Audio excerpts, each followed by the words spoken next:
¿Ya? Bueno, entonces, ¿de qué manera se reflejan las diferencias entre los personajes a través del diálogo?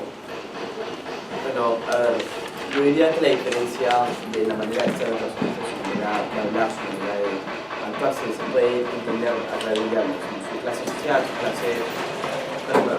clase social lo puedes ver a través de cómo habla y de la manera que habla, y creo que es una buena, puede hacer bien. Claro, y me parece interesante cómo existen diferencias sociales dentro del mismo ambiente geográfico, o sea, están los de Lima de diferentes clases sociales, pero también vemos la distinción geográfica. Entonces eso nos trae a la pregunta de qué separa más a la gente, si es la geografía y la cultura, o dentro de un mismo ambiente geográfico, la clase social es más importante. Yo diría que la clase social, la educación influye en la clase social en su manera de ser. Mucho más importante sería la clase social a su manera de ser y su manera de hablar, porque una persona de clase social alta en Ayacucho, en Huanta, va a ser una persona de clase social alta en Lima, pueden dialogar de una manera muy similar.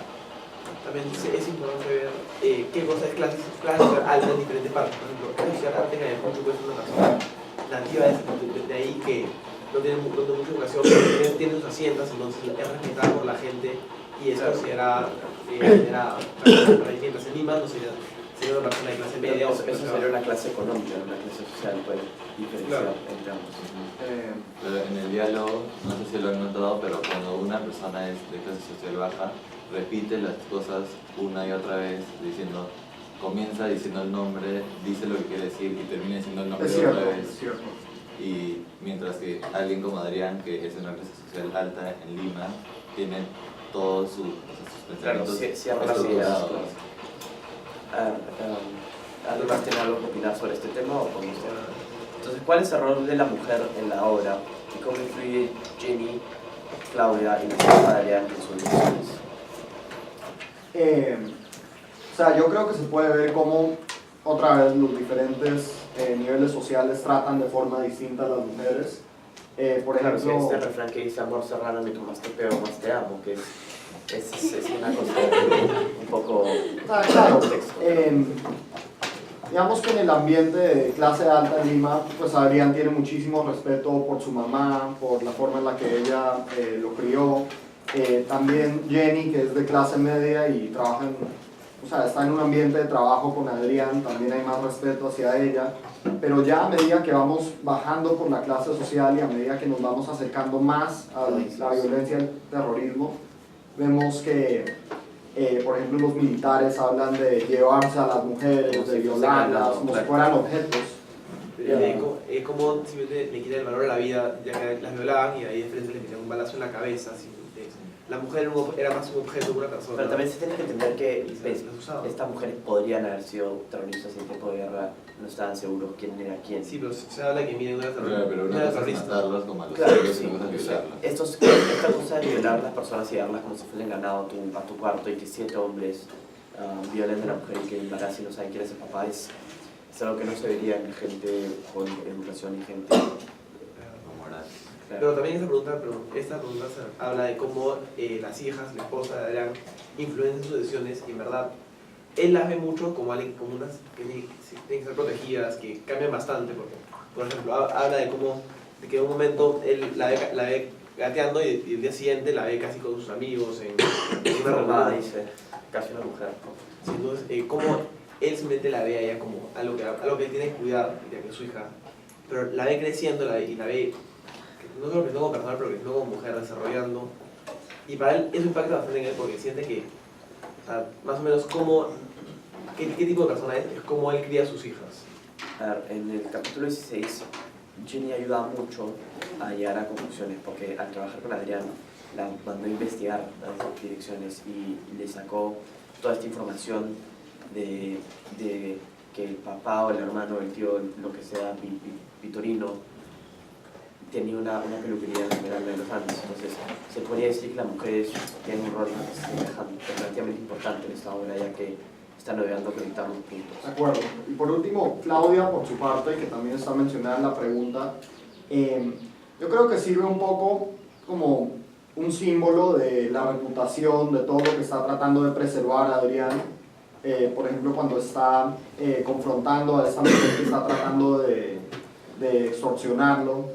Y digamos, representa a lo que se está alejando al ir en esta búsqueda por Miriam, al tratar de descubrir más sobre su pasado, al encontrarse con Chacho, con Guayo. Representa ese mundo al que aspira y el que trata de preservar a pesar de todo esto. Bueno, ¿cómo fue tratada la gente de la sierra por los militares durante la época del terrorismo? Esta pregunta para mí es bastante directa, porque nos hablaron del estado de Huanta y cómo usan ese sitio para torturar a la gente, y precisamente Chacho y Guayo hablaban de cómo... Mayormente era una relación abusiva entre el ejército que usaba su poder en la zona con la gente. Claro, y muchas veces la gente critica a los que están en la sierra por pensar que los terroristas son iguales al ejército. Y pues sí, o sea, los objetivos de los terroristas eran violentos, parte de su estrategia era activamente ir en contra de la población civil, pero desde el punto de vista de ellos, los militares podían llegar a ser igual de abusivos. Y claro, y a diferencia de los militares, ellos sí se podían ir entonces indirectamente y la violencia contra ellos podría parar, mientras los militares iban ahí y asumían que esta gente ya había trabajado con los militares y básicamente les quitaban sus derechos a un juicio y los mataban y torturaban y los ejecutaban.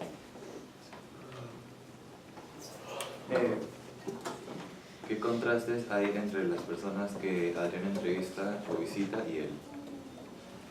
Bueno, bastante, es como la primera pregunta, las clases sociales, las clases que él es de una clase social alta en Lima, mientras los que entrevista viven en San Juan del Urigancho, en Huanta, que no necesariamente tienen la misma educación que él. Pero también vemos un contraste cuando entrevista a la señora Fox, creo que es su tío. Surco. Surco, que ella sí tiene una casa bastante más, una buena casa, Claro, tiene empleada doméstica, o sea, se ve que es de una clase significativamente mayor. Y se ve como hablan de igual a igual, la estructuración de sus argumentos se varía, o sea, también o sea, es directa, no es repetitiva como la de la gente de una clase menor, y se ve más o menos un rasgo de progresión. Sabe lo que va a decir y también podría decir que es una persona relativamente refinada, ya que tiene toda su casa, como dice Alonso Cueto, O sea, con adornos. en términos generales, no solo hay diferencias entre Adrián y los que está entrevistando, sino entre los mismos entrevistados. Y yo creo que esto el autor lo usa como un lente para observar los diferentes niveles de la sociedad peruana. Bueno, sigamos. Es el trabajo de los hijos limpiar el pasado de los padres y hasta qué punto. Hay una parte donde dicen que, no me acuerdo quién le dice a Adrián que él tiene parte de la culpa de su papá, en lo cual No hace sentido, evidentemente el hijo obviamente no no tiene sentido alguno, el papá. no tienes control de lo que hacen tus papás y menos aún cuando eras un niñito. Sí, claro, pero depende de a qué edad pasa lo que pasó con tus padres o las cosas que influencian la manera que ven a tus papás, porque si tú eres ya un adolescente ya tienes un poco de influencia sobre los actos de tus papás. Claro, a pesar de que eres consciente de lo que sabes, haces. claro. Sí, pero a mí me parece que la pregunta más o menos se está mirando un poco es el hijo tiene la responsabilidad de seguir a su papá y arreglar sus errores, o simplemente el papá es una persona y el hijo es otra y el hijo puede hacerlo en verdad lo que le provoca sin importar al papá. O sea, Me parece, a mí me gustaría dejar algo que me parece que en verdad ahí depende de la familia y depende de los valores de la familia, porque si es una familia unida donde el papá y el hijo tienen una buena relación, el hijo no va a querer que su papá sea recordado de una mala manera, y por esa razón va a tratar de ir y por decisión propia arreglar los errores del papá, pero no me parece que debería ser ningún deber o ninguna obligación para el hijo. Claro, es decisión porque depende de No por repetir la pregunta, pero depende de también la gravedad del acto del padre. Si es algo leve que no te va a influenciar, no tienes el deber de corregirlo. Como tú dijiste, también influencia la relación que tienes con el papá o la mamá. Porque si tú estás peleando con el papá y tu papá hace eso, es como no te importa si es una persona mala y lo sabía y por eso me metí con él. Pero si tú tienes una relación cercana con tu papá y de verdad te enteras que había violado a una persona, evidentemente vas a intentar llegar al fondo de eso e intentar buscar una solución para limpiar el nombre, limpiar tu conciencia, primero de una manera. O sea, yo creo que, digamos, si el hijo no apoya directamente lo que está haciendo el padre, entonces no tiene ninguna responsabilidad directa, a pesar de que pueda tener culpa y pueda querer tener buenas intenciones y querer arreglar el problema. Pero ya si está apoyando lo que está haciendo el padre y beneficiándose, sabiendo que se está beneficiando de actos negativos, que no es lo que ocurre en el libro, pero puede ocurrir, entonces yo creo que eso es un pecado independiente de lo que está haciendo el padre, y que se debería condenar de esa forma, como un acto independiente del hijo. Claro, si descubres que tu papá, cualquier cosa que está haciendo un lavado de activos, tú puedes escoger seguir, claro, tú puedes decir, tipo, puedes defender a tu papá, puedes hacer lo mismo, seguir el ejemplo. O puedes denunciarlo. O puedes decir, o sea, yo estoy en contra de lo que está haciendo mi papá. A ver, por tiempo deberíamos pasar a la última pregunta, que es ¿por qué el maltrato y el abuso puede llegar a considerarse normal en el contexto de la guerra? O sea, yo creo que de pronto porque la gente, o sea, se pierde la distinción clara entre tus enemigos y los civiles. Y entonces, digamos que para la gente es muy fácil no tener piedad con los que han cometido actos terribles. O sea, para los militares es muy fácil no tener piedad con los terroristas, y nosotros reconocemos esto porque le quitamos los derechos hasta cierto punto a las personas que violan los derechos a los demás. Un toque de queda, que le quitan los derechos a libertad, se podría Claro, decir. o incluso meter presos a la cárcel, ahí les estamos quitando su libertad porque reconocemos que hicieron algo que va en contra de los derechos de El los único demás. problema es que al abusar de la gente y que el abuso sea normal, si la persona no era senderista o no era terrorista, ahora va a ser De acuerdo. senderista. acuerdo. Si no tenías un enemigo, te lo El ganaba. problema es que esa distinción se pierde. Evidentemente, porque especialmente con un grupo que son civiles, que dicen ciudadanos peruanos que dibujan el mal del gobierno y no están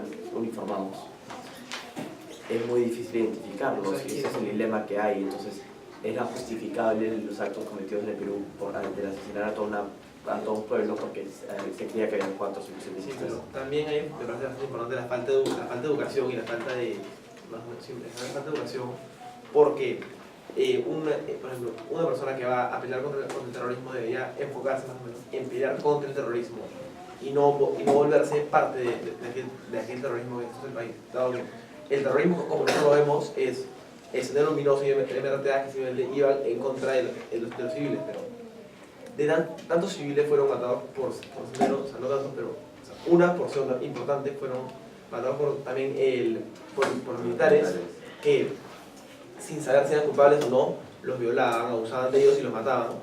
Y podían ser tan inocentes como tú o como yo en ese momento.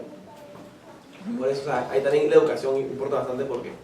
Bueno, si sacas esto a un contexto mundial también es lo mismo en la mayoría de países, como se parece en la Segunda Guerra Mundial, que entre civiles y combatientes no había mucha diferencia cuando llegaban a los finales. Los franceses, que se defendían su patria, eran civiles, pero habían sido usados por los alemanes. Sí, lo que hicieron los soviéticos al llegar a Berlín, al violar a muchas personas, matar a muchos ciudadanos alemanes. Sí, ahí poder, Claro, estaban atacando a los civiles porque no reconocían la distinción entre alguien que apoyaba al partido nazi siendo civil, alguien que simplemente estaba ahí atrapado en la situación, y en realidad el enemigo, que era la persona que estaba atacando directamente a los ciudadanos soviéticos. Entonces podríamos concluir que el maltrato se considera normal porque se pierde la distinción entre civil y combatiente. Exacto. Claro, no es la culpa de la persona, porque, o sea, es muy fácil decir por qué no simplemente lo hiciste contra los terroristas, pero no hay interés. Muy bien, gracias. Vamos a abrir ahora la discusión a los demás, ¿sí? A ver, Antonia. Estás diciendo que las violaciones son algo que pasa normalmente con gente que no tiene educación o gente que no es de alto rango social. Pero hace poco salió una noticia que creo que de San Silvestre el abuelo de la chiquita la había violado. Y yo creo que va mucho más allá del rango social o de la educación que tengas, pero es algo más de como que la educación moral y la educación emocional que uno tiene, ¿me entiendes? O sea, puede ser un trastorno psicológico o mental, pero yo creo que dependiendo de las cosas que tú vives, o sea, piensas de esa manera. A ver, Claudio. A ver, pero muchas veces la educación moral y los valores que se enseñan son parte de la educación general y se enseña en lugares donde hay más educación en general, porque cuando no hay eso, usualmente los valores y las cosas así tampoco se enseñan. Okay. Es cierto que están sacando la pregunta fuera de contexto, porque nosotros lo que dijimos fue que la violación se consideraba normal en tiempo de guerra, no por rango social. No, ella está hablando de otra pregunta, la que estuvieron desarrollando antes, ¿no? Ujú. Muy bien, ¿algún otro comentario? Sí, Pablo. O sea, un poco regresando a lo que decía Claudio, no solo es que los valores se fortalecen más cuando la educación en general es superior, sino que también muchas veces los valores se violan cuando las personas están en situaciones desesperadas. Entonces las personas que están en una clase social más elevada pueden adherirse a sus valores de forma mucho más fácil que alguien que tenga que buscar proteger su vida todos los días, alguien que tenga la labor terrible de tener que luchar activamente contra un grupo terrorista. Todo esto deteriora los valores, desafortunadamente. Muy bien.